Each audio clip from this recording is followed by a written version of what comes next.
மேற்கத்திய நாட்டை சேர்ந்த ஒரு சுற்றுலா பயணி சைனால ஒரு மலையடி கிராமத்துல போய் தங்குறாரு. அவர் தங்கி இருக்கிற இடத்துக்கு பக்கத்திலேயே ஒரு விவசாயி டெய்லியும் ஒரு காலி நிலத்துல தண்ணி பாய்ச்சிட்டு இருக்கத பாக்குறாரு.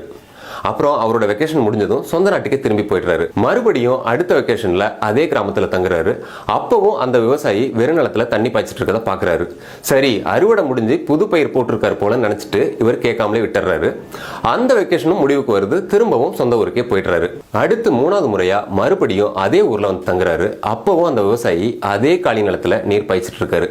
இதை பார்த்தவர், என்ன இவர் நாம பார்க்கும் போதெல்லாம் இந்த காலி நிலத்துக்கே தண்ணி பாய்ச்சிட்டு இருக்காரு, ஒருவேளை இவர் மனசளவுல பாதிக்கப்பட்டிருப்பாரோ அப்படின்னு நினைக்கிறாரு. அந்த விவசாயிகிட்டே போய், நானும் 3 வருஷமா வந்து போறப்பெல்லாம் பார்த்துட்டே இருக்கேன், நீங்க ஏன் இந்த வெறும் நிலத்துல தண்ணி பாய்ச்சிட்டு இருக்கீங்க அப்படின்னு கேட்கிறாரு. அதுக்கு அந்த விவசாயி சிரிச்சுக்கிட்டே, 3 வருஷமா இல்லைங்க, நான் 4 வருஷமா இதைத்தான் பண்ணிட்டு இருக்கேன் அப்படின்னு சொல்றாரு. 4 வருஷமா ஏன் வெறும் நிலத்துக்கே நீர் பாய்ச்சிட்டு இருக்கீங்க?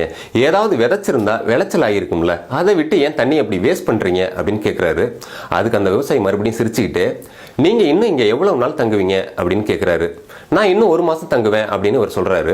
அப்போ நீங்க போறதுக்குள்ள நான் எதுக்காக தண்ணி பாய்ச்சினேன் அப்படிங்கிற விஷயம் தெரிஞ்சிடும் சொல்லிட்டு போயிடுறாரு. இவரும் டெய்லியும் வெயிட் பண்றாரு.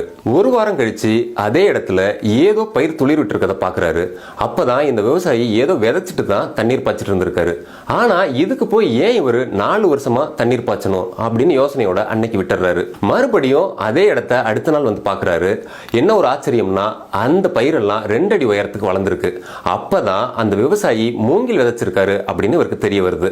அடுத்த ஒரே வாரத்துல இந்த மூங்கில் எல்லாம் 15 அடி வளர்ந்துடுது. அதை பார்த்து ஆச்சரியப்பட்டு அந்த விவசாயி கிட்ட போய், எப்படி 2 வாரத்துல இந்த மூங்கில் எல்லாம் இவ்வளவு பெருசா வளர்ந்துருச்சு அப்படின்னு கேட்கிறாரு. அதுக்கு அந்த விவசாயி, நீங்க மேல கண்ணுக்கு தெரியறது மட்டுமே வளர்ச்சின்னு நினைச்சிட்டு இருக்கீங்க.